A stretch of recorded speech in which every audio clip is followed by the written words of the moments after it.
Hi everyone, this is Dr. Arthur Hatton. You can call me Arthur. Here to live stream a painting tonight. The painting I'm going to be doing is Martin Luther King Jr. And I'm going live on YouTube. I did put up a little thing on my Instagram just telling you that I'm live right now. You can see the stream right here. I can see people popping in and out. But thanks to everyone for joining me and coming to visit. Okay, I'm gonna pull up. Oh, I've got a like already. That's cool. Okay, so I'm gonna be painting, doing a portrait of Martin Luther King Jr. And this is for a commission that's included 10 figures for a nonprofit organization. And the 10 figures are like these aspirational figures that they wanted to put up on a wall in the office of this nonprofit organization. And so the last few that I've done, I've got Carl Sagan, I've got Eckhart Tolle, I've got Malcolm X, and this one's going to be Martin Luther King. And I had a few other people there too, but this is me doing Martin Luther King. So the first thing I did was I got a pencil drawing from a screenshot of a speech or an interview that Martin Luther King did. And it's a really interesting speech not that long before he died about the whole bootstraps metaphor, about how why can't people pull themselves up by the bootstraps. And I just thought that was interesting, and I liked what he said in that interview. It was just really clear and nice. And so I'm just pulling up my statistics here so I can see if you make a comment. So thanks for joining me. So just looking at the colors on the reference, you can't see the reference, but I'm seeing a lot of orange, but I'm seeing a lot of cool colors too, and maybe some reds in certain places. And so I'm probably going to use 3 colors. So here's some permanent orange here, and I'm just going to make a little swatch so you can see that. So here's my swatch of permanent orange, and I'm going to put it here on this test paper. Maybe you can see that. Okay, so that's permanent orange. That's just going to be the warmest parts of the face are going to be this warm color. And then for the redder parts, I wonder if I should use either, I've got some quinacridone pink. Let's just see what that looks like here. Okay, that might work, especially when I mix it in with the orange. Let's see what that looks like. Okay. And I'm just going to check this Purell Red just to see what that might look like, because who knows, that might actually work. Only thing is it's not very transparent. Okay. Not sure that's what I want to do with that red color. And then finally for the cool colors, I'm decided, so I ran out of Prussian blue, which is what I use all the time. I think I left it in the house actually. Hey Claire, how are you doing? I can see your comment there. I think there's a little bit of a lag, so if I don't respond right away, that's why. I don't have Prussian blue, so I was like, okay, well, what kind of blue, dark blue, can I use for the cool areas? And then I got this Payne's Gray. So I'm just going to see what the Payne's Gray looks like here on this test paper. It's not very blue. I'm going to get, I still have a little bit of Prussian blue here. That is a little bit more blue. We'll just have to see how that goes. Okay, so I'm going to start out by getting kind of a mid-tone, and I'm going to block out the major shapes of the face. What I could do is start out with some of this Venetian red and just block out some of the base tones. Venetian red is a good color for a base tone down at the bottom because it tends to be a little opaque, and then if you put it on top of a color, it'll make the color underneath muddy. But I'm just going to start and do some shapes here. Like I can see right here on his nose. There's some color.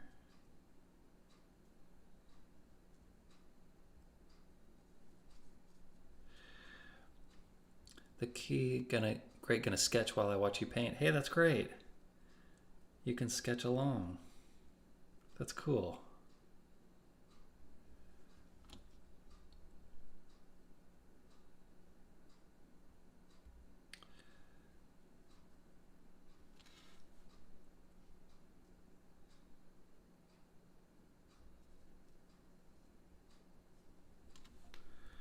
Okay, so far so good. Just getting started on here.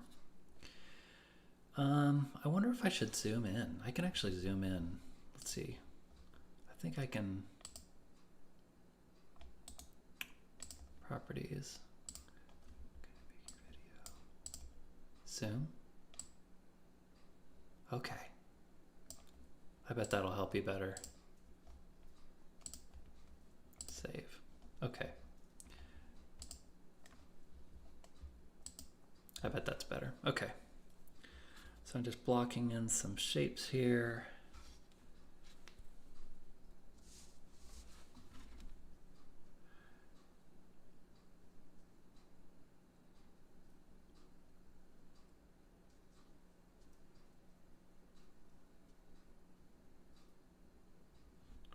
So I'm just gonna trail that off a little bit.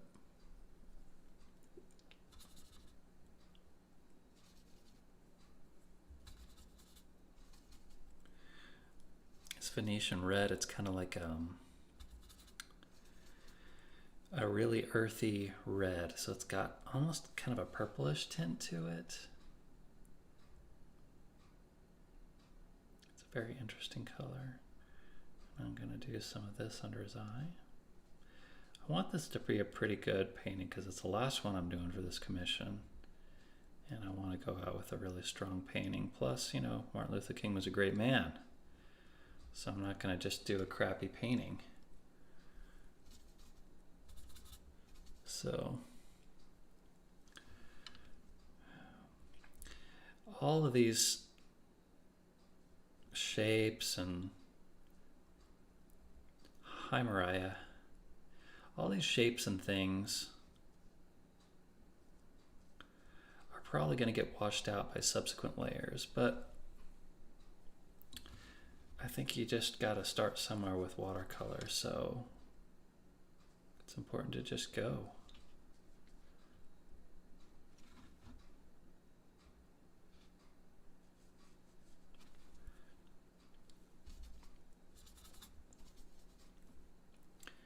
All right, we got a few viewers now. Thank you so much for joining me.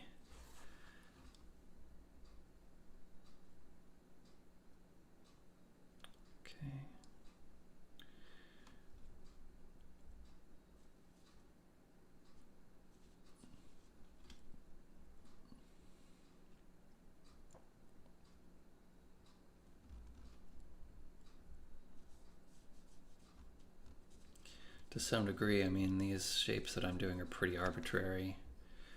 I just see a shape in the face that I want in there, and I'm taking very subtle changes of light or shapes or value and just making them not subtle. Okay, I'm going to do this. And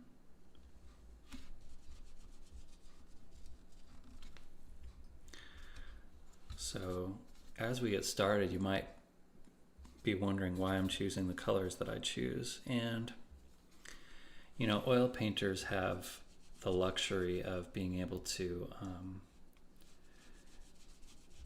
you know, really match colors and spend a lot of time, and they can adjust if they need to. And, you know, watercolorist, it's a little different from oil. You know, I'm not trying to match colors exactly. It's really more like I'm just following my intuition about warm and cool areas. So I see warm and cool areas, and so I kind of just pick some colors that are warm, some colors that are cool. And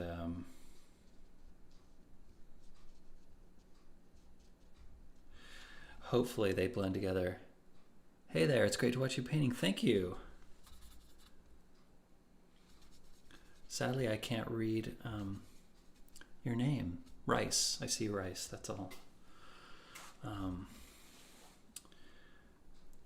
But welcome. Thank you for joining me. I think it was probably the right thing to do to put a reminder on my Instagram that I'm going live. Let's see here. This is a shape here.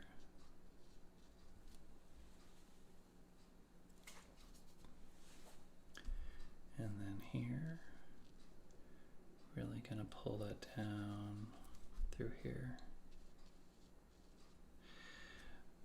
But the other thing about skin tones, you know, I've seen some guides on YouTube that were just like, this is how you do black people's complexion, and it'll be like specific color mixtures. And I think that, or like Latino people or Indian people or whatever. And I think that that is kind of missing the ultimate goal with watercolor, which is, you know, to really see all the kaleidoscope of colors in the thing you're looking at. And so I would encourage you to maybe resist those really simplistic, this is how you mix these colors. I mean, maybe if you just want some tips on how to get started or whatever. But the thing about skin tones is everyone has kind of a rainbow of skin colors. So a person with white complexion like me, you know, my ancestors were very British. That's how I got my name Arthur in the first place. If you look at my skin, you know, there's all kinds of different colors. And so I don't know if you can see, but you know, if I just look at my skin, I'm seeing blue veins under here. I'm seeing orange parts. I'm seeing pink parts. I'm seeing light parts. The highlights can even be almost white or pink. And I think that it's really important to be able to kind of perceive that kaleidoscope, that rainbow.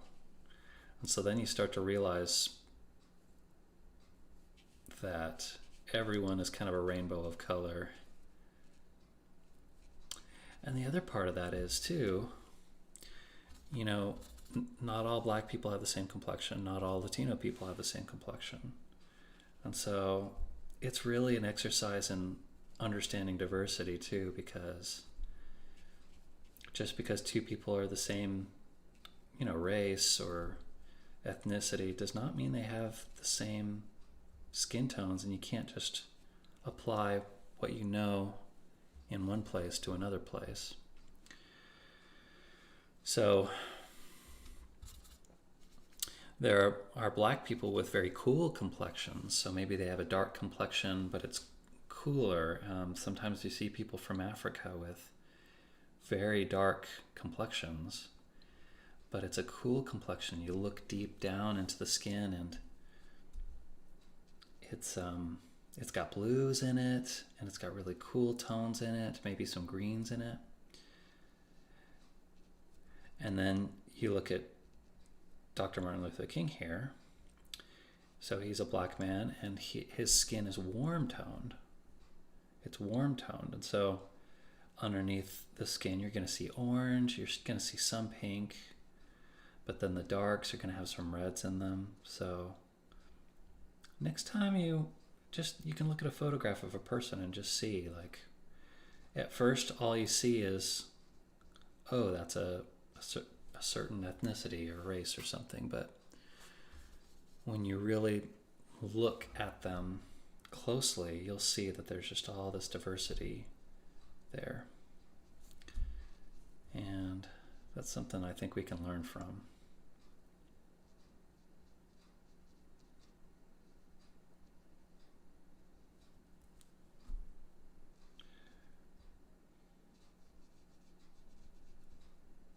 So all I'm doing right now is just looking at the reference, which I'm sorry you can't see, But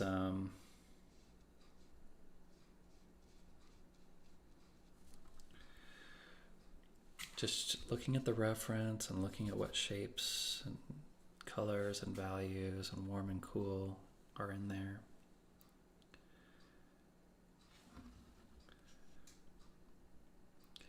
And I'm just really exaggerating what I'm seeing right now. Now I'm going to get some of this orange and layer it on top because he's got some really warm tones, especially up in his forehead. So I'm just going to go ahead and put it down like this. See that?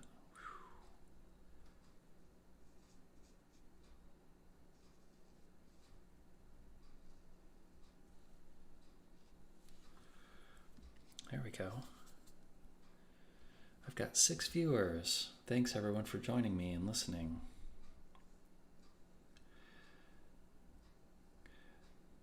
You might wonder why I chose Sunday to do my live streams, and I have a very specific reason, a couple reasons, but the main reason is I tend to get insomnia on Sunday because I get kind of the Sunday blues, and I like my job, and I especially like the clients I work with, but you know, sometimes I get the Sunday blues where I don't really want to go to work the next day, and so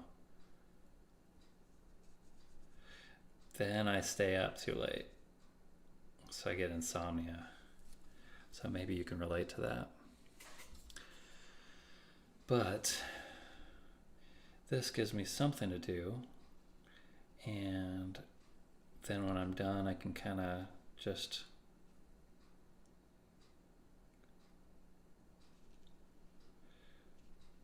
focus on painting, and then I can go to bed and feel good, like I connected with some people. And then I was thinking, well, if you're kind of like me, maybe you get insomnia on Sundays too. And so having somebody kind of just paint and talk you through the process might help with that, help you wind down. So I should call this Winding Down with Dr. Arthur Hatton. I will help you wind down.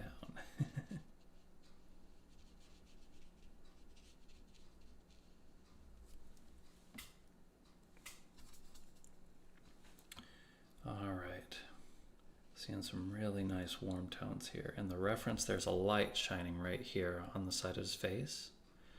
And so I want that warm color right there to be very visible.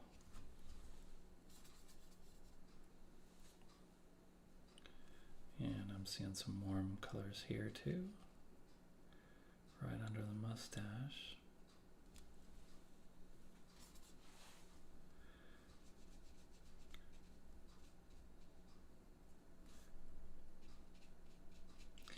The trick to highlights in watercolor is you need to look at your reference and see where the widest whites are, and then just don't paint over those. Okay, I got some comments. It's 2:30 a.m. here, so yeah, insomnia Sundays. I'm sorry, Andrew. Hopefully this can help you kind of relax a little bit, and if not, it just gives you something to look at while you're having a hard time. Insomnia Sundays, that's a drag. I'm sorry. Let's see, it's 2:30 a.m. here, so you must be across the Atlantic, because it's earlier when I go west, right? So you must be east of me all the way across. Rachel Mirror 19, I know who you are. Hey, it's good to see you. Sundays are a good day to watch vids for me. Short day at my part-time job. Ah, that's good. I haven't worked Sundays in a long time. I try not to work Sundays a lot because that's a tough day to work. So if you got to work on Sundays, that's a bummer. But maybe you like your job, so it's not a bummer. Sometimes I wonder if wonder what to say in these videos. I have this feeling that, you know, oh, if I don't say things, people are going to tune out. Maybe that's the idea, though. Oh, you're in the Balkans. Maybe I could have guessed that from your last name, but I never want to guess. Because what if I'm not right? But okay, the Balkans. I've never been to the Balkans, but I've been to Istanbul. That's not too far from the Balkans. But compared to here, anyway. But I would like to go. I'd like to see Serbia and just the ocean, the Mediterranean, have some of the food. That seems really cool to me. So, hey, one day I'll come visit.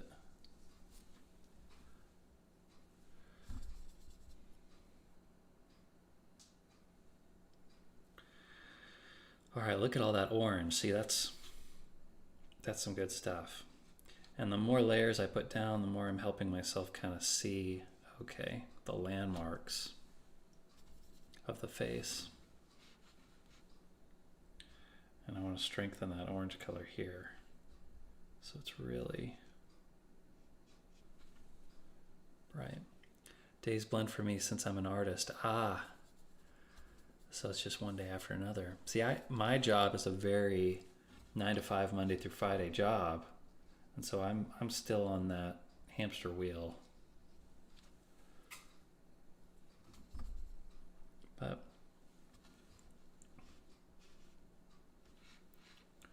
so this actually is dark, so I'm gonna bring this down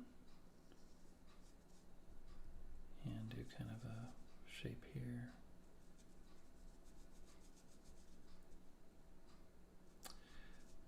Martin Luther King. There's a bug in here. Martin Luther King was a great man, and I think the interesting thing about Martin Luther King is pretty much everyone now agrees that he was a great man, but at the time he was hated by many, many people. And it's so strange looking back that you can think of a guy who, you know, worked so hard for people and getting rights could be so hated in his time, and that's one of the reasons he was assassinated. It's just people accused him of being like some communist person or someone trying to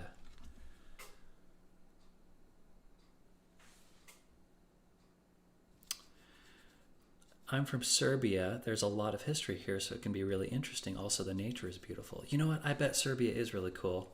I had a buddy go to Serbia, and I said, go get me something, and he got me a keychain. So I do have a little Serbia keychain. It's a little leather keychain. It's really cool. I would love to go to Serbia. I would really like to go there sometime. Aren't great people usually hated? Yeah, right? They're hated in their time, but here's the thing. Nowadays, everyone agrees, oh yeah, that was a great man, but it's so easy to say in hindsight, oh yeah, I would have totally agreed with Martin Luther King, but maybe you wouldn't have. Because a lot of people thought he was a troublemaker, a communist, and so I think it's really interesting how people nowadays, fight against certain rights, and then they all kind of look to Martin Luther King. That's just interesting. But I agree with you, Andrew. Croatia and Greece must be so photogenic. Yeah, dude. Greece, that would be a good place to visit too. I want to take my family to Greece sometime. We've got a really warm face right now, right? So because it's so warm, I wonder if it might be a nice time to get some of this Payne's Gray and put in some of this in the dark places. And it could be that this Payne's Gray is a little too dark and not blue enough, in which case I can add some blue in. But I want that blue undertone. So let's just see. I can put in some areas that are darker, like for instance, Here's his mustache. And his underside of his nose here. I'm just going to do that and do this. Hey, and I should do that thing that all the YouTube people say. If you like what you're seeing, feel free to subscribe to my channel. And then you'll see more.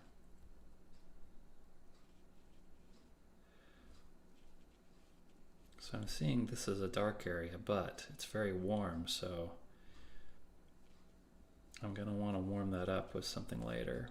Put something like a red or something on top of it to really make it seem warmer. See, once you put that blue in, or Payne's gray, I should say, now you're starting to see the values.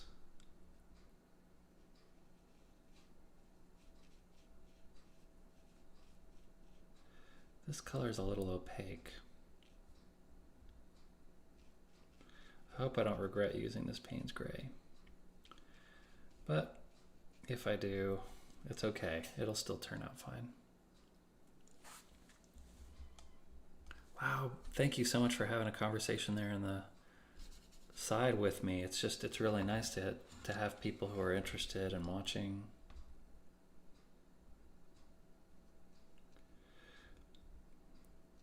I'm going to put in the eyes here, but I want that reflection because in the reference there's a reflection in his eyes, so I'm going to make sure I really preserve that.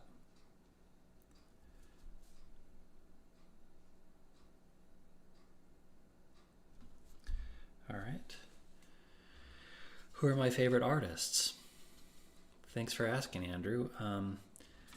I've got lots of favorite artists, so you might be interested in this, Andrew. I do Byzantine iconography, so I'm an icon painter, just a little bit amateur. And so I like to look at old Byzantine mosaics, and I love the history of that artwork, so I do egg tempera sometimes. But it's been a while since I did that. I'm going to go ahead and fill that in too. So contemporary artists, I like Tamara de Lempicka. She is Polish, a Polish artist, very beautiful artwork, and just had a really unique aesthetic. And then I really like Andy Warhol.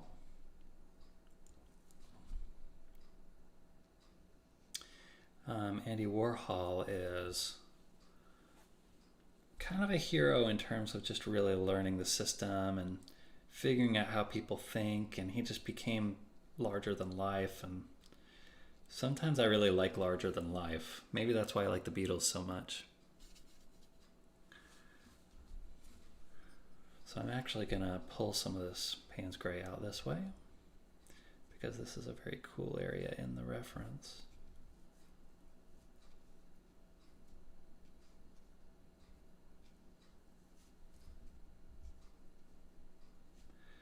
And pull this down for his eyebrow. Some other favorite artists, let's see. I really like Edward Hopper, right? Edward Hopper? The Nighthawks guy. If you look through all his paintings, they're just so lonely. So as a psychologist, I look at that and I'm, interesting. Interesting, this guy was a lonely guy. I like to think about the psychology of it sometimes, because I'm a psychologist.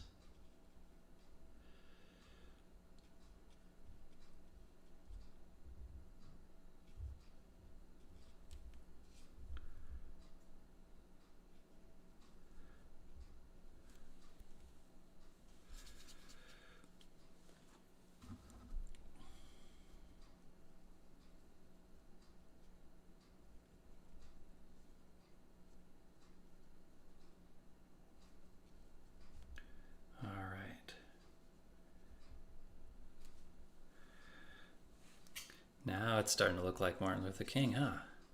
I'm I'm quite pleased with how this is looking, actually. I'm feeling good about it. This Payne's Gray, it's a really popular color because it's just really versatile. You can do a lot of stuff with it. And it's not black, so it doesn't, kill all the warmth out of your painting like black does usually. He's got a shadow on his face here, so I'm going to try my best to see if I can capture that.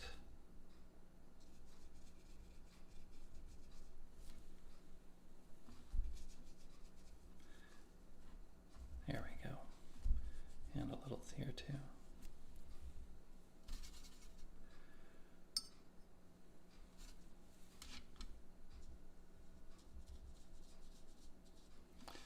And I want this to blend a little bit better. So right now I've completely ignored a lot of his outfit, his hair, down here on the cheek, the really dark spots. And so what I'm doing now, let's see, I'm gonna get a bigger brush. These are the Nickerangi Trekell. Those are strange words, I know. The Nickerangi Trekell brushes, signature brushes. And you can do a lot of stuff with these brushes, but I just do watercolors with them. And so does Nick. And he's another one of my favorite artists, Nick Runge, and you can find him on Instagram, really active, and he's always posting cool artwork. And so when he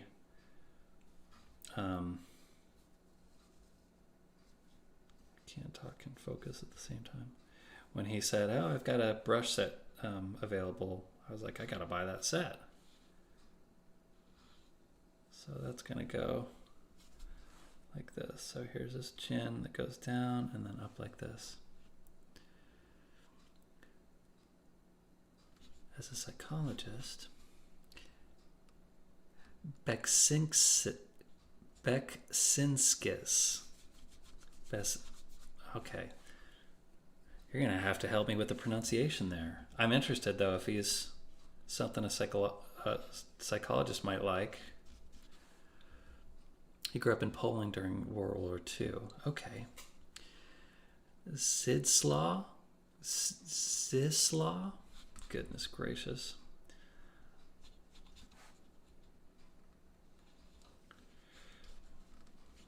I'm not going to embarrass myself further by trying to pronounce the name there.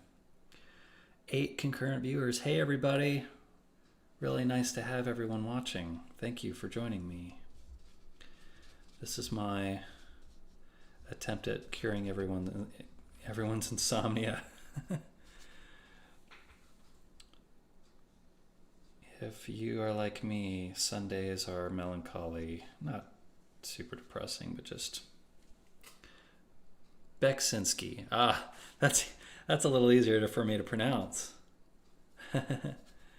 Thank you. Okay, I gotta remember that though. If you're on Instagram, direct message me that name because I want to look it up. I was never formally trained in art. So a lot of artists, I just don't know who they are, but I want to learn. Art started out a hobby of mine, and then it just grew and grew, and I just got more, I don't know, obsessed, I guess, after grad school. So after grad school, I just wanted to paint more and express myself more. For about 20 years, I wrote music and performed, and that was good for that time in my life. It was important for me. It shaped my identity. Problem being, it's really hard to get noticed in art or music, and you can't make a lot of money with music. And not that money's the entire thing, but being able to break even is nice. And I certainly never broke even. Oh, Andrew. You're that Andrew. Okay. I didn't connect your name on YouTube with the name on Instagram. Okay, great. Andrew. You're in the Balkans. Okay. Thank you for sending me that message. I just got it on my phone. Thank you. Okay.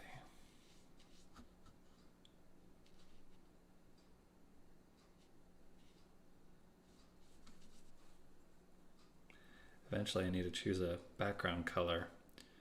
I'm a little worried about that. But we'll see. And I'm just going to do dark here and then... Okay. I like sound effects while I paint. And if you're an artist, you know what I'm talking about because you do sound effects too. Don't deny it. Claire, you got to back me up on this. Sometimes you got to do sound effects while you're painting. You know who I learned that from? Another one of my artists, guys.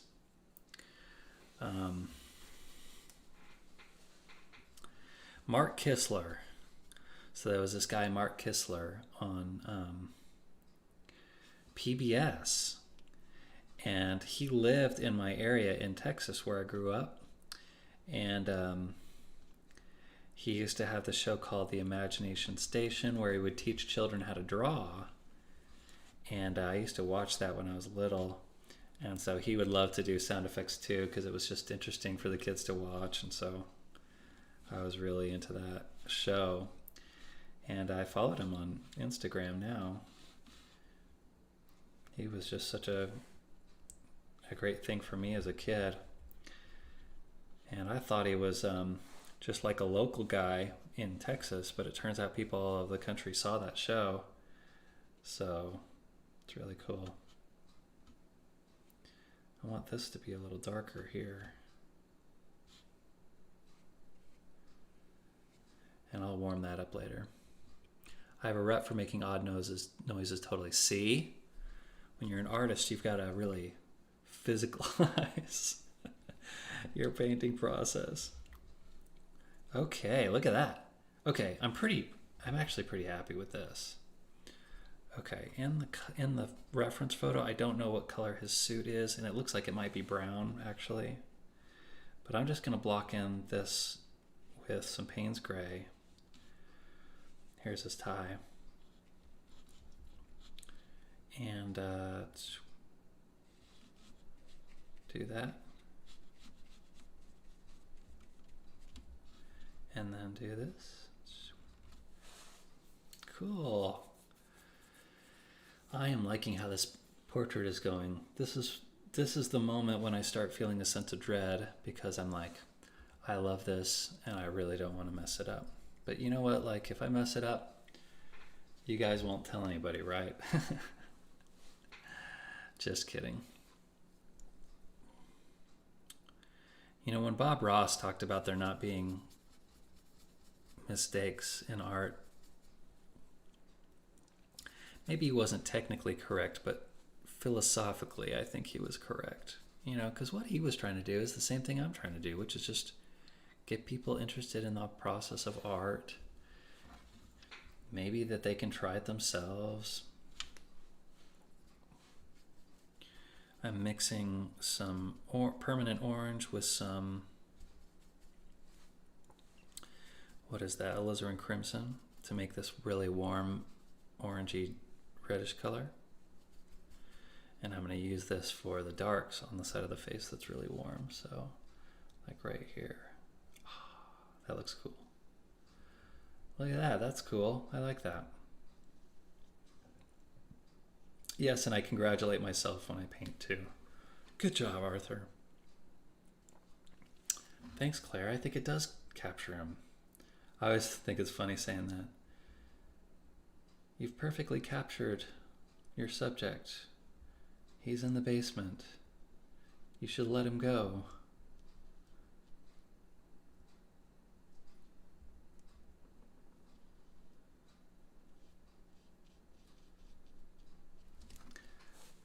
I like how that looks.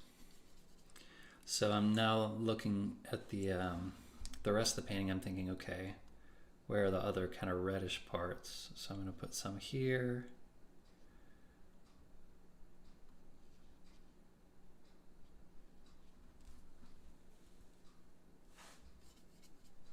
I think this is going to be one of my better portraits in this commission series.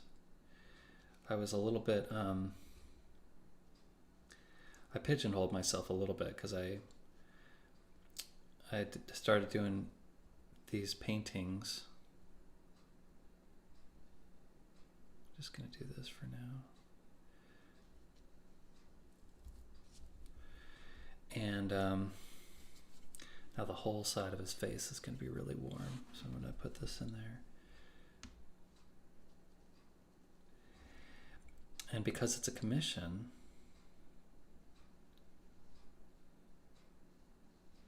I had to do all the paintings sort of in the same style. So even though I've kind of moved on from a certain style, I still have to keep painting these paintings in that style because I got to finish this commission. But this is the last one in this commission, so I'm really excited because first of all, I get paid for the commission. That's cool. But then second, I can move on to other things. Okay, so I'm gonna put some red here in the lip down here. One of the mistakes that people make, mistakes again in quotation marks, they make the lips too pink, because we have in our minds this conception that maybe, I love the way you use the colors in your portrait paintings, very brave and talented. Thank you very much. I like to try to be brave. It's hard to be brave in front of people because really, like, a lot of my paintings turn out to be train wrecks, and I just don't post them. But then if this is a train wreck, there are witnesses. So you will all witness it if I train wreck. But again, it's fine. Watercolor is just a little tricky because, you know, you put down a layer and then that's it. I mean, you can't really, you can make slight alterations a little bit, but ultimately not really. It's very hard to fix a mistake in watercolor. And so a lot of times it's easier to just like move on, start something else. Okay, I'm going to make some more of that reddish orange because I like it. This is a little more orange, but that's okay. I'm going to really water it down.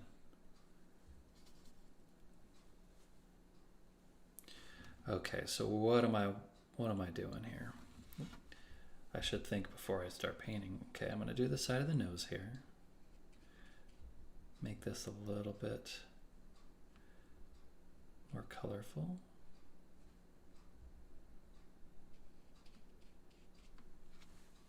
People often paint or draw how they think things are instead of how they really are, if that makes any sense. Makes total sense. I think everyone does that because you have in your mind like, oh, an eye looks like this. A nose looks like this. And then the problem is you're missing all the uniqueness of your subject. And so that's why I don't even learn. There are some really good, like the Loomis method on how to learn the planes of the face, and for some artists that's great. And that really works for them. But I think for me, when I learn how the planes of the face are quote unquote supposed to be, I start thinking too much about that and I'm not looking at what I'm looking at. And so I take the philosophy of I'm just going to look and just paint what I see, and if it's wrong, it's wrong, you know. So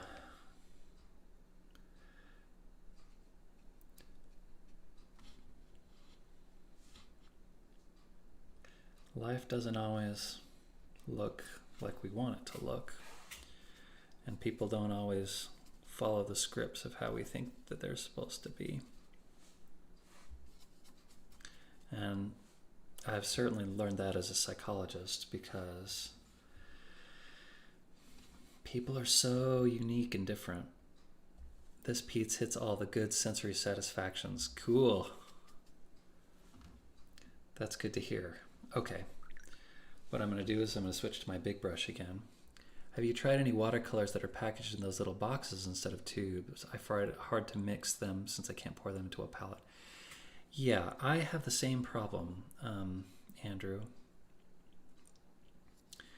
I had a Winsor & Newton Cotman set. I might have it around here. I don't see it. Where the colors are already in the pan.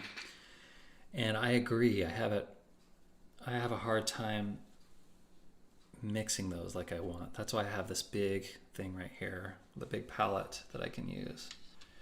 Okay. I'm just gonna do this now that this is dry.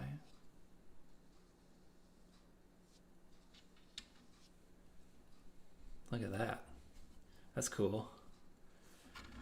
And then I'm really gonna do this.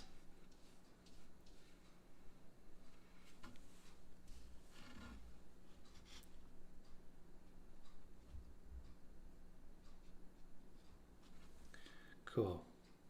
Okay. His face just looks so luminous right now. And if this were a private painting that I were just doing for myself, I might actually just find a place to stop soon. But because this is a commission, I gotta see it through. But I'm really digging the way that this is looking right now. It's just, like I said, luminous. It's just luminous. It just shows you what watercolor is really capable of, in a good way, in my opinion. Guys, I think this is the most popular live stream I've ever had.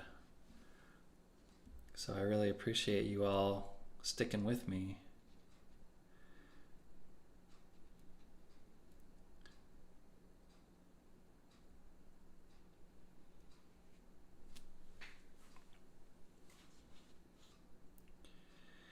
All right, so I'm gonna get some orange now. And I'm just gonna see what happens when I layer orange on top of this right here, because the skin underneath is orange. So what happens when I layer the orange on top of the Payne's Gray? What I'm worried is that it might turn green, but I'm not seeing that happen. There we go.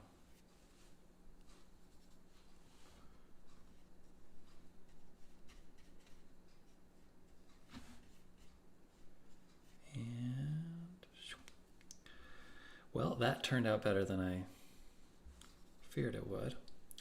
And now I'm going to get a little of this orange color here in the hair. Oops, I went outside of the lines a little bit. Don't tell my third grade teacher. Oh, that's what makes watercolor cool, is when you really get outside the lines. You can do some cool stuff, and that chaos is just what people love about it.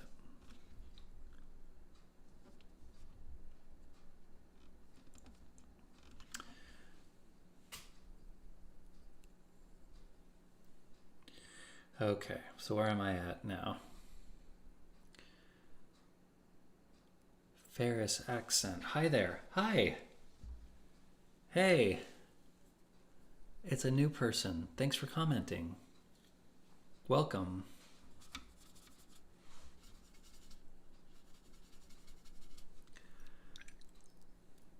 It's always good to see people, new people. Okay, see, when I mix the orange directly with the Payne's Gray, it turns this green that I don't really like. So I got to figure out another way to do darks. So I'm going to get some Payne's Gray and add in some alizarin crimson. Let's see what that does. This is me just experimenting, obviously. Okay, it turns a really purple color. Is that what I want? We were just listening to your song, Arthur. Okay. Oh, that's really nice. So I wrote a song. Because here's the thing. What if I just added a little orange in there? I'm a psychologist for college students. And so I start to hear things and hear patterns.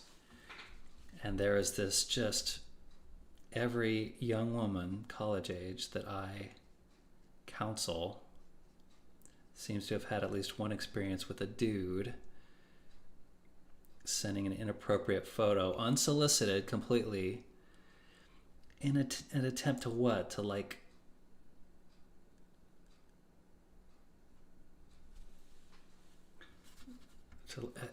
as a courtship thing. I don't know what they're trying to do. Are they trying to like attract someone that way? I don't know, but I just think it's so, first of all, it could be harmful. I mean, just sending a person unsolicited, I mean, in public that would be assault, right? But you send this picture, so it could be completely damaging to the person. But then, like, what are you trying to accomplish exactly? It's just like, do you really think that that's the way to go? Like, people are going to respond to that? So anyway, I wrote that song, and and then a bunch of people shared it and watched it, and so I was afraid my mom would see it. My mom doesn't like it when people use bad language. I love your portraits. Thank you. I enjoyed your song about Van Dyke.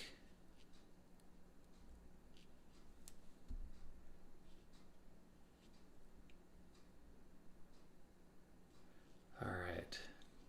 So I made kind of a black color with Payne's Gray and some alizarin crimson, and then did some of these eyes.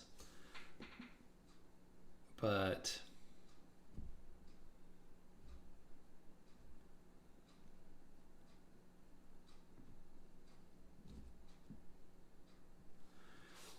I'm wondering if it's too dark. I'm like worried about it now, but that's okay because I'm gonna blend it in. Don't worry, everybody. I want to save it.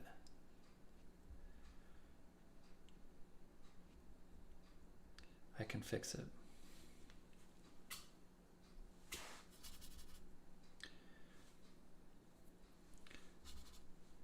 Ferris accent.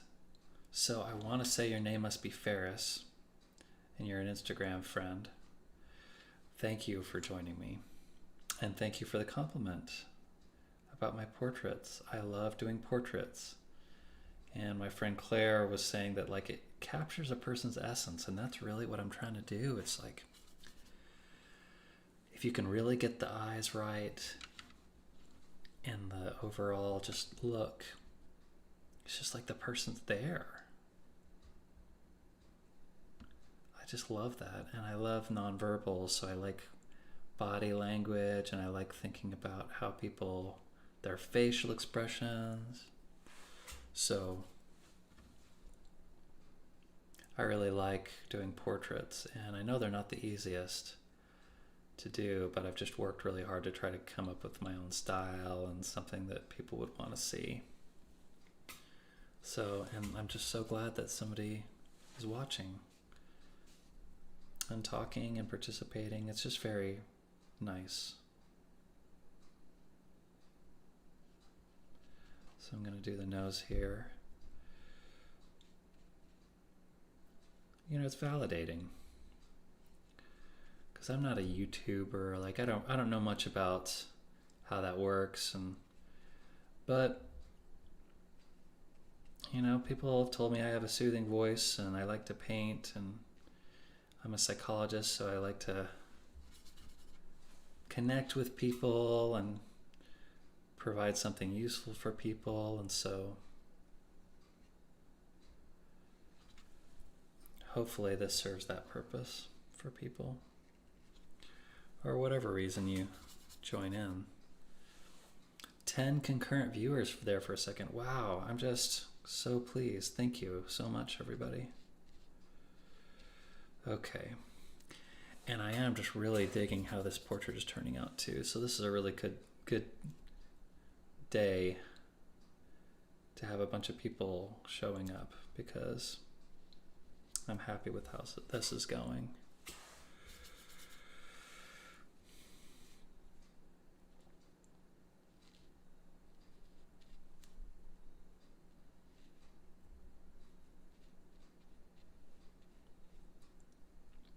I don't know if you can see, there's an insect flying around here. I guess that bug is interested too.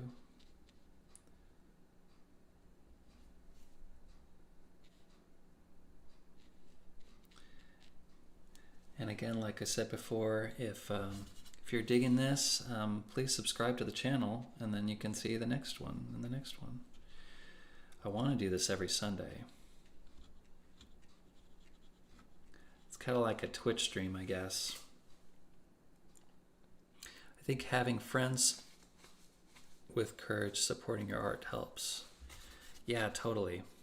I will say this, Claire, you're like one of the most authentic people I've ever seen on Instagram. Just, I love authentic people that just, they know who they are,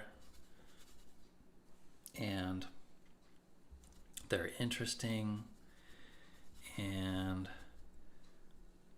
you know, when you're in high school, you feel like, oh, I don't want to be different. Maybe you felt that way, but it's like people who are march to the beat of their own drum and are a little different. Those are the coolest people. Those are the people you want to be with. That's how I see it anyway. So, but the other thing is, nice, that looks cool. The other thing about that is, when I was younger, it was a little less cool to be different. So like, I like Star Trek a lot. I was a little Trekkie kid, and when I was like 13 or 14, my dad even took me to a convention, a small convention. It was like a local convention in West Virginia. So I shouldn't say too local, but it was West Virginia. And but when I was a kid, it was like, if you're a Trekkie, that's not cool. People don't think that's cool. So I definitely kept it to myself. And nowadays, I feel like you can like something, and people don't give you a hard time like they used to, which I think is cool. And so now you can. Okay, Andrew's saying, yeah, but it's not that easy to be so authentic. Yeah, and that's true. And I guess part of what I'm saying is, it depends on the context. In some places, sometimes, people like authenticity, but not always. You gotta read the room a little bit. But where you can be authentic, I encourage. You're a Trekkie too, Claire? How'd I know? That's why I like you so much. I like Star Trek a lot. I'm just gonna darken this a little bit because it's in shadow. So even though it's a white shirt he's wearing, I don't want it to be too white. Okay. So I'm waiting for some things to dry, and so I wanted to show you something just in case I had to wait for something to dry. I've got an album cover here. So brace yourself, because this album cover is very ridiculous, okay? This is In the Court of the Crimson King. Look at this. This is an album by the band King Crimson, and this is a watercolor, and I had a copy of this one. This is one of the most ridiculous album covers I've ever seen. I mean, It's beautiful. The album is beautiful, but the cover is just grotesque and weird. But I think it's so funny. And so in King Crimson forums on Reddit and stuff, they'll take that face and they'll put it on like a cake or like on the side of a building, or just make a meme out of it. And I always think that's so funny. Okay, let's see here. So the biggest mistake in watercolor is going over layers when they're not fully dry. And so instead of focusing on the face, I'm going to put in a background. Now what I want is for a background to be cooler than the face, and I want it to just get out of the way. And so what I'm going to do is find a color of maybe blue or pink. Maybe not pink, because I don't want it to be too much like... let's see. How are you recording this live? What's the setup? Okay, well, I've got... So I'm just going to get kind of a... I'm just going to do a test swatch right here of a possible background color. Okay, that one. So I think that's a little bit too bright. So I've got two cameras, and they're just webcams that I got from just a store. So webcam right in front of me that's doing my face, and then this one up here that you can see, hello. And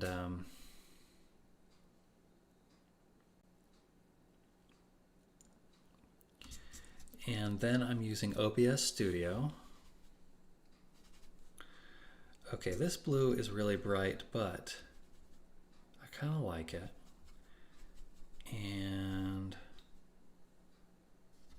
I think I'm just going to go with it. And if I need to go over it with something, I will. But let's just put the blue back here. Alejandro Casanova, he's a watercolor artist that I've purchased workshops from him because he's really good. And he says, if you don't know what color you want your background, just pick blue. It goes with everything. So I don't know if that's literally true. It goes with everything, but I think it works. And I think it's working okay for this. I might want it to be a little darker, but I'm just blocking it in. I like it to have a little texture too. So I don't want it to be just like perfect. And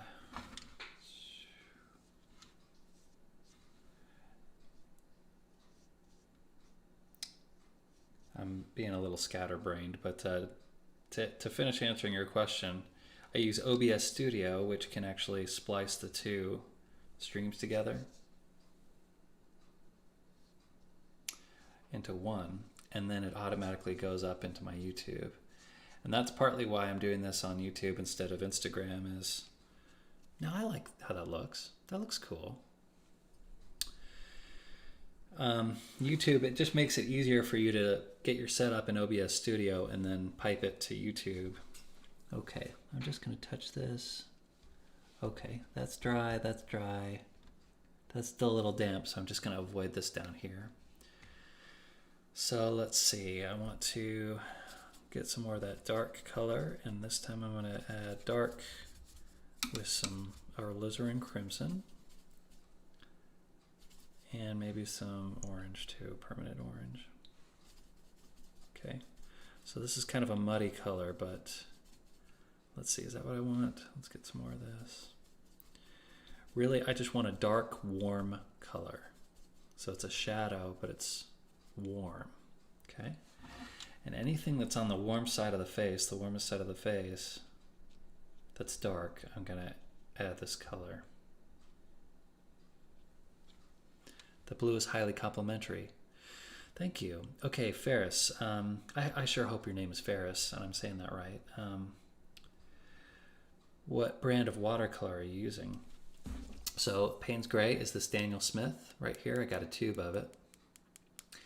And then some of the the paints I use are Winsor & Newton, but actually I think all of these are Daniel Smith. So I'm a fan of Daniel Smith. And my palette originally came from Nick Runge, who is just a beautiful painter, and I'm really influenced by him. And so he had kind of a watercolor course that he sold, and I took the course. And so that kind of answers your question too, Andrew. So he had like a recommended palette to start out with, and so I took that palette and just kind of made it my own. And then eventually I added some colors that I wanted. You know, I do some paintings of space because I like doing space. So I needed all kinds of different like navy blues and dark blues. So I added some of those. And it's kind of expensive. So the watercolors the tubes are expensive, the good ones, but you don't need too many colors at first. And a tube will last you a long time. If you're judicious with your pigment, it should last you a really long time. So I'm glad that blue works, and I might do a couple layers of that.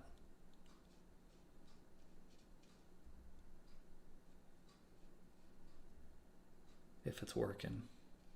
Okay, and then this is going to go up into this part of the nose. I'm just going to do this a little bit. So you can see how it's dark, but it's warm. I'm just so pleased with how this is looking. What a relief. And then my anxiety brain, you know what my anxiety brain says? You're going to screw it up. So that's my anxiety brain. And I work with people as a psychologist on identifying that voice that says, oh, this is going so well, you're bound to screw it up. Because that's just such a toxic voice. And what your brain's trying to do, it's trying to protect you. It's saying, oh, I'm protecting you from something bad that could happen. And so you're trying to think of the worst case scenario to protect you. But then you're going through life dwelling in the worst case scenario. And that's not where you want to be your whole life. So the best thing to do when you get that voice that's just a highly critical voice, or you're going to screw this up, or you shouldn't try at this because you're not going to be good at it. You can I have a technique. You thank your mind. Thank you, mind. Thank you, brain, for the help. But not very helpful right now. So you validate that part of your mind, and then you just move on. It's kind of like a little kid that's trying to help but not doing a very good job, you know. Anxiety brain is typical for creating art. Yeah. And thanks, Mariah, for the comment. Yeah, anxiety brain. And it's more common these days among everybody. Anxiety is getting really common.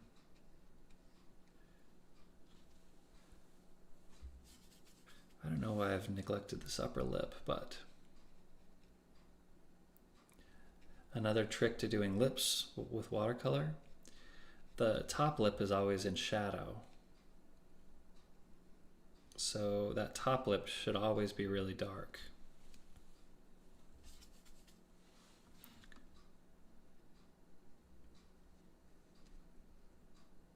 There we go. And that's going to kind of blend into that. All right, check it out.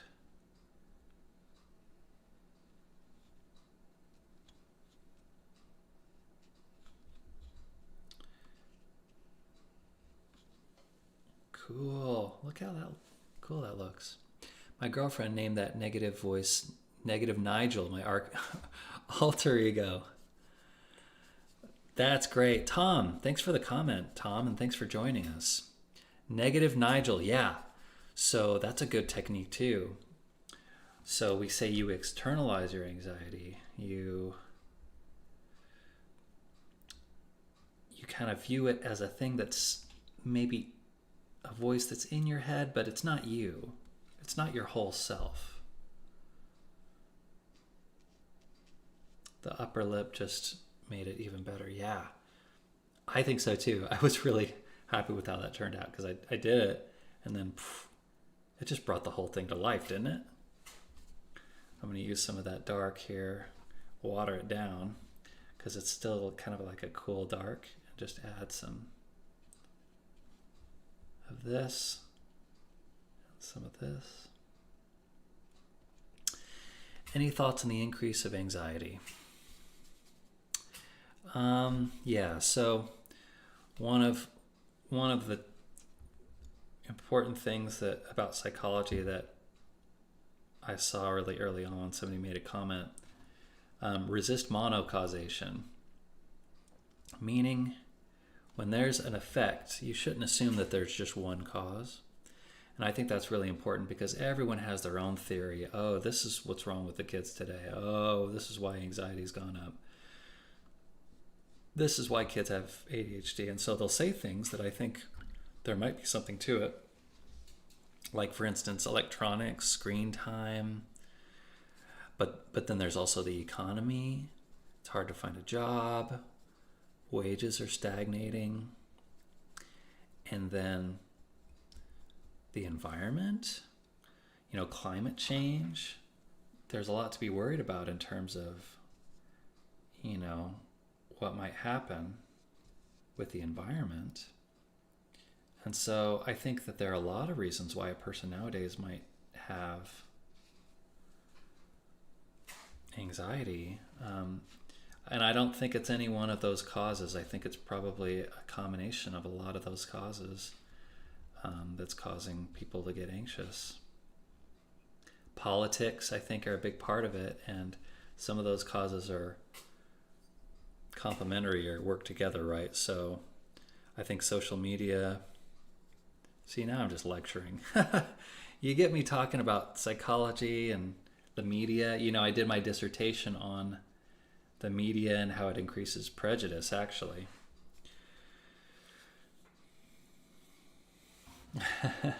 So maybe I shouldn't just lecture to everybody, but my point is there are a lot of things that might be causing that anxiety to increase. And I don't think it's any one thing in particular. But there sure is a lot of anxiety out there. The other problem with anxiety, I'll tell you what it is. Anxiety by its nature wants to be solved right now. If you're anxious, you want it to go away right away. And sometimes that's not always possible. And sometimes the best thing is just to kind of learn to manage it, to cope with it, and not necessarily to get rid of it. Because sometimes when we're trying to get rid of our anxiety, we do things that are not what we call adaptive. So, drinking alcohol, that'll calm your anxiety for a little bit. And, maybe in moderation, I don't drink, but maybe in moderation, a little alcohol can help, but you can see how that's not an effective cure over time. So your attempt to make the anxiety just go away right away can make it worse in the long run. Right now I'm just increasing the darkness and brightness of those things on the side. I'm just doing quinacridone pink and permanent orange here together. So a lot of the stuff in psychology that I work with is people who trade short-term relief for long-term happiness. The little things that we do. Here's another example of self-sabotage. Paradoxically, when we, in mental health, let's say you are depressed. Well, sometimes when people get depressed, their natural inclination is to withdraw. And so you want to connect with people, and you're sad that you can't connect with people. And so a lot of times people then withdraw. Well, you just brought to pass the thing that you're most afraid of, is not connecting to other people. So it's like you get this short-term relief, because if you withdraw, it's just like, okay, I'm going into conservation mode. I'm just going to spend the day to myself and not try to reach out to anyone. I don't want to be a burden on people. I hear that a lot, which there are all kinds of problems with that kind of thinking. So it's just another example of just when a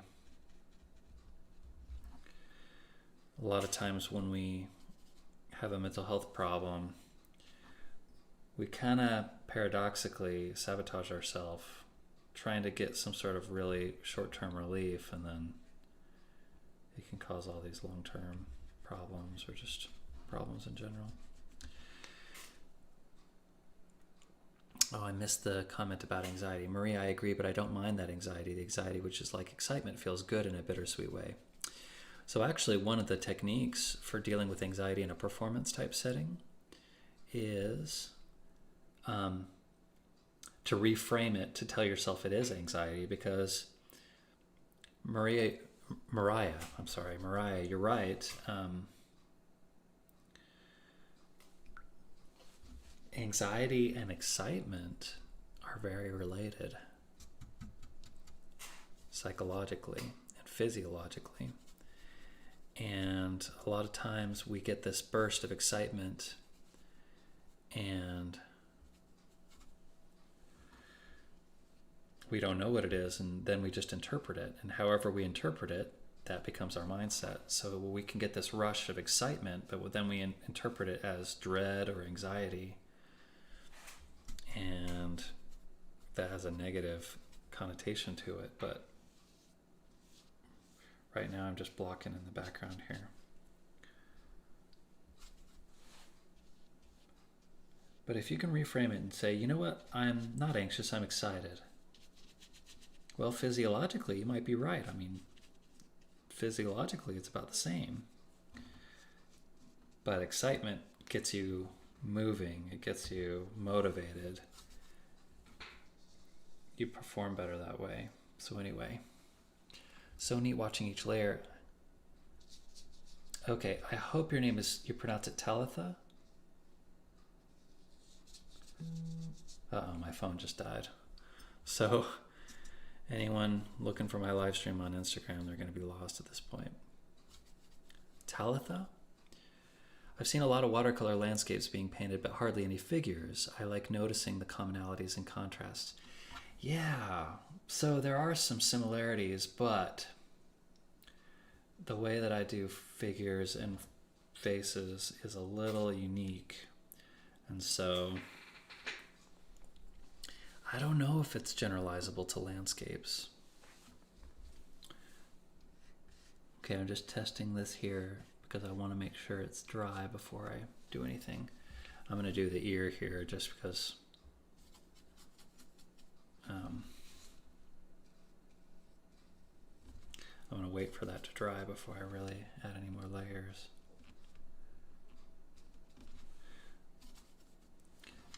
I'm going to consider this a successful painting. I'm just feeling really good about it. Talitha, like Melissa. Talitha. Okay, thank you for correcting that. I will try my best to get that right. And I'm sorry I got it wrong, but I'll try my best. And by the way, your voice is great. And I see your feeds where you sing, and I think to myself, oh, if I were still recording music, I would really ask her to sing on some things. There was one song in particular I felt like you would have really gone well with. So, Talitha, like Melissa. Okay. I will do my best to remember that. Forgive me if I get it wrong. Again. I'm going to warm that up there. Warm this up here. Okay. So this is looking pretty good. I'm going to darken again down here on the suit. And really I'm just doing... It's past the point of effing it up. Looks great. Oh, you never know. You never know. Don't underestimate my effing up ability. Thanks, Tom. That's my middle name, Tom. Thomas, actually.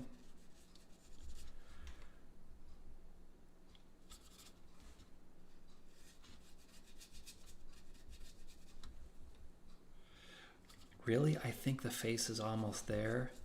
And in the spirit of not effing it up, I am going to kind of leave it alone at this point. How about I just darken that? And that's just going to imply the tie there. Your painting looks amazing. Thank you so much. Okay, so in the reference, this is very dark. This is very dark here on the side. And then this part of the hair is dark, but then it lightens as I go up there. So I'm going to make sure I get that dark in. And I'm going to mix up a very warm, dark color. So I'm starting with Payne's Gray. And just like in the other warms, I'm going to add some permanent orange. That kind of makes it a little green. So then I'm going to add some of this red. This is alizarin crimson. What kind of paper and brush brands are you using? I am using Arches cold pressed paper. And that's just my favorite kind of paper. I do some hot press, but mostly Arches cold press. What kind of brush brands? So this is, okay, I've really literally worn out the name on the brush. But it's Trekell, T-R-E-K-E-L-L, and this is the Nick Runge brand, or signature, I should say, brushes. And he is a painter that I just love, and I just got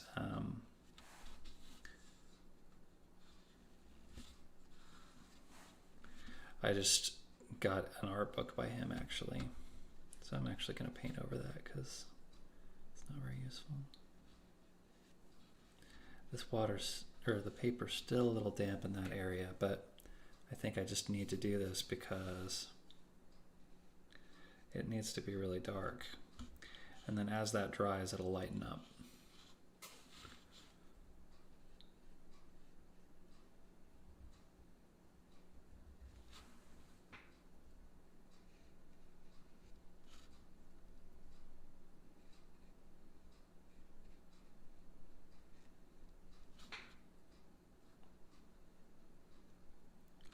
There we go. Now see how that edge is really hard, and I don't want it to be that hard, so I'm going to take my brush and just like that. Then I'm going to take this dark color and block in the top here. And I like to play a little loose, so it's okay to be a little loose on that.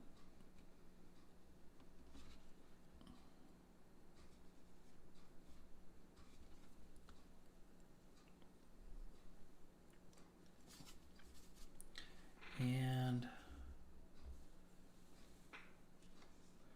I'm going to darken this too. All right. And actually his hair went down a little bit farther. His hair had some texture to it. I'm not sure I want to do, because the paper naturally has some texture, so I might not need to actually texturize that. Okay. So Martin Luther King is looking really cool now. So I'm literally going to kind of stand up a little bit, get a bird's eye view of this painting, and just see what else I want to do here. Okay. Sometimes you just got to get a different perspective. So I'm seeing there are still some darks that need to go in. So I'm gonna just put in some darks.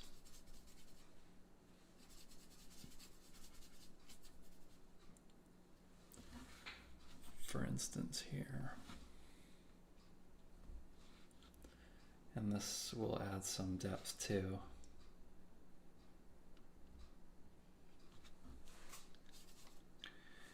And what are you listening to on those headphones? So that's interesting that you ask. I'm listening to the sound of my own voice. Is that narcissistic or what? I guess I could listen to music. And I love listening to music when I paint, not on live stream, but I worried that it would distract me. So I'm actually just hearing my own voice in the microphone.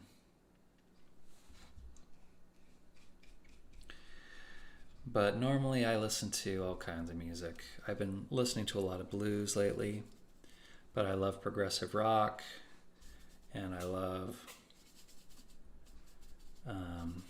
some heavy metal, and I love some jazz music a little bit. So I'm a pretty eclectic listener. I'm a snob, don't get me wrong, but eclectic snob. I shouldn't say that. I was definitely a snob when I was younger, but I try not to be like that anymore. People like what they like. This is one of the darkest areas in the reference. I like how the darkness of his jacket nicely is balancing out with the darkness of his eyes. Yeah, it does kind of look like that, right? Like maybe if I made the cheek too dark, which is not that dark in the reference, it would kill that effect. So I'm not going to do that.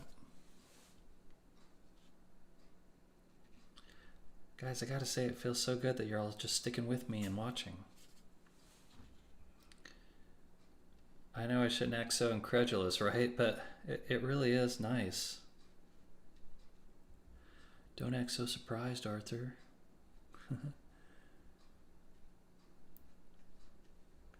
But this is an experiment. I mean, I loved Bob Ross when I was young. And I was like, you know what? There's no Bob Ross anymore. You can still watch his stuff, but what if there was somebody who's a psychologist who can kind of talk you through some psychology stuff and mental health stuff, and then mindfulness, using art as a mindful exercise. And then I can just live stream on YouTube, and maybe that can help somebody.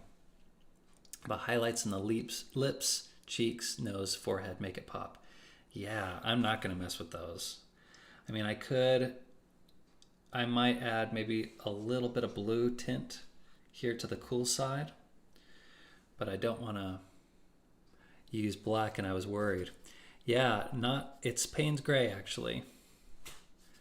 Honestly, this live stream is great. Thank you.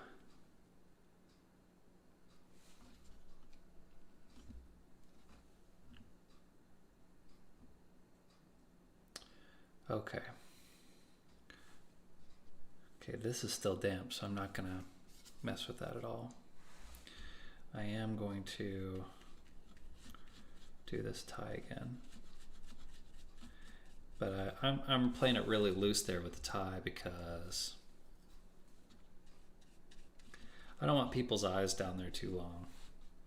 So I'm just kind of doing an impression of what's going on down here, but I don't want it to be too much. Okay. Now what I mean by add some blue, that might surprise you, but don't worry. But these highlights here, so in the reference, it's actually just a slight blue, but I'm really going to water it down to make sure it's not overbearing. And I'm just going to, you may not even be able to see that. But that's just going to result in a more complex looking painting, and it's going to tie the background in with the foreground.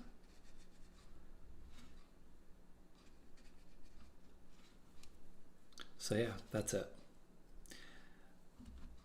Some here, some here.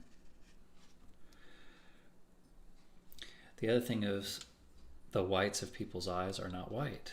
You know, they often have a blue tint or maybe a little bit of a desaturated skin tone. So be careful when you do a painting, and don't make the whites of the eyes too white. Okay. So I think the background looks good, that blue, but it's really light. And I think I want it to be a little darker. So I still have a tiny bit of Prussian blue on my palette. So I'm gonna just get some water and so I think this will help the face pop out a little bit more. And if it doesn't work, lesson learned. I never got the impression of you being a snob, exactly opposite. I think you're actually very nice and humble. Well, that's very sweet of you, but my current humility is the result of a lot of work. You know, when I was younger, for instance, I worked at a music shop. I sold guitars. And eventually I was just like, you know, customers. Maybe that was less about me being a snob and more about me just being an introvert, but I was worried that I was going to turn into that music store guy that's just like the snob with record store guy or whatever. So now I'm a lot more inclined to, like, if people like something, that's what they like. You know, I like something different, that's okay. Okay, I think doing the background darker like that was an experiment that worked. Thank goodness. Ferris, that's very nice of you to say, though. Thank you. Okay. Okay. Yeah, I think that just helps the face stand out a little bit more. Okay. Guys, I think we're reaching near the end of this painting. So I'm just going to let it... So I'm just going to look over and just say, okay, what do I need? Okay, this is dryish over here. So I would like to... Okay, I don't know why I was waving it with my hand. I'm not sure what I was trying to accomplish there. Okay, I'm going to get some alizarin crimson and some permanent orange. So the alizarin crimson is just like almost a blood red, just like a wine color. The orange will warm it up a little bit, but it's dark because I want to do one more layer on his cheek. And here's what I'm going to do. I'm going to do a little bit up here, bring it down, and then do the side of the cheek just like that, and then bring it up, okay? So hopefully this will go as intended, but I think it will, okay? So I'm going to start here, just do a little bit here, and I'm going to blend that in just a second, so don't worry.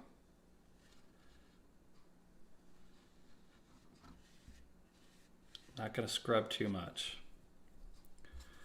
Okay, if you're horrified by what I'm doing, just stick with me.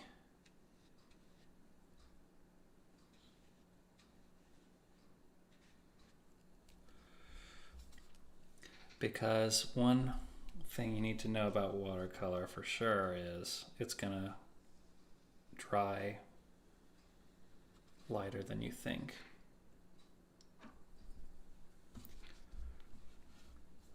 So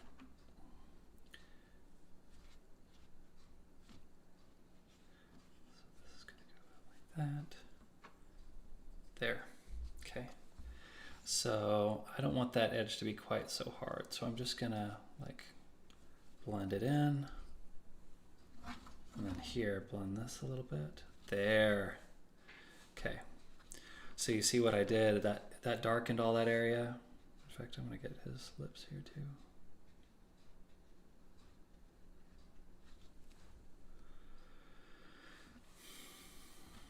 And then I'm gonna add some of this red to the nose here.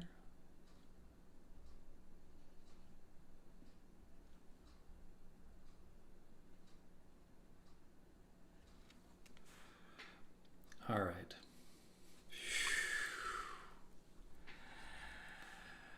I was very confident doing that red, and in hindsight, maybe it was a bold move, but see, people were complimenting me for being courageous, so I had to deliver. I'm going to use this to do a little bit more of this orange, maybe make a more vivid orange here, and then do like this. Warm up the cheek a little bit more. Guys, I think we're almost done with this painting. And it's almost 10 o'clock too. As I mentioned in previous videos, a lot of people have Miller time, but for me it's melatonin time. So I think it's almost melatonin time. I can't recommend melatonin as a psychologist because psychologists don't do medication, but I use it myself, I can tell you that.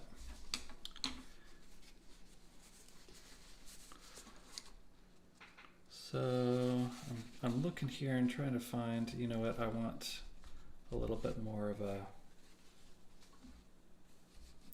reflection there. Because this is like the reflection on his nose.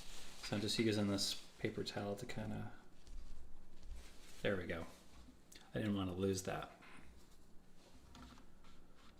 But I can do this and do this. Okay.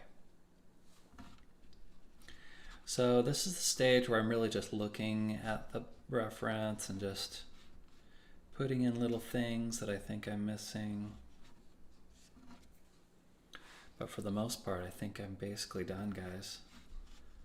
And I'm so pleased with it, and I'm so pleased that so many people have joined me tonight.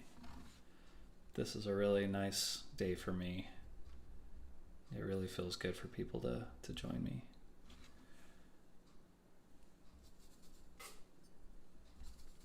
Okay.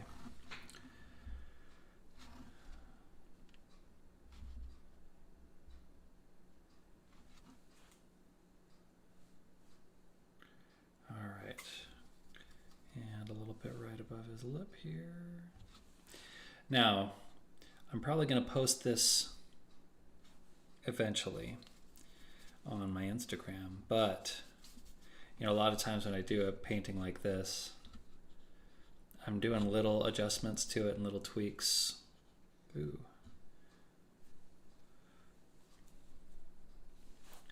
There's a little, maybe you already saw it, a little mistake here on the chin. Just want to make sure that's not too weird there. I'm gonna do that and kind of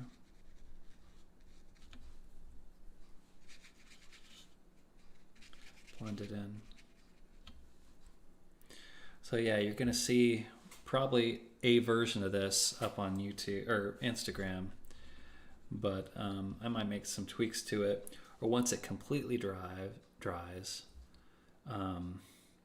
Sometimes some of the colors fade a little bit, or some of the shapes wash out, and then I've got to go in again.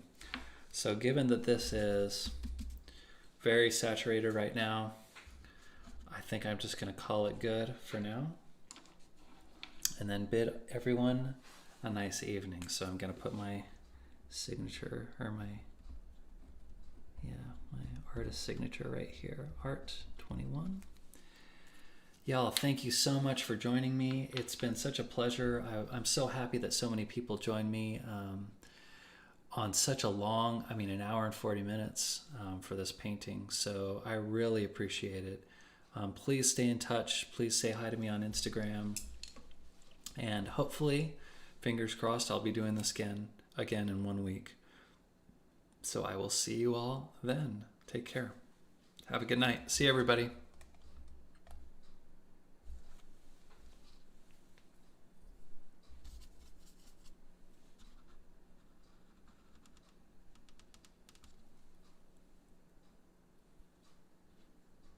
Hey, Max. Take it easy.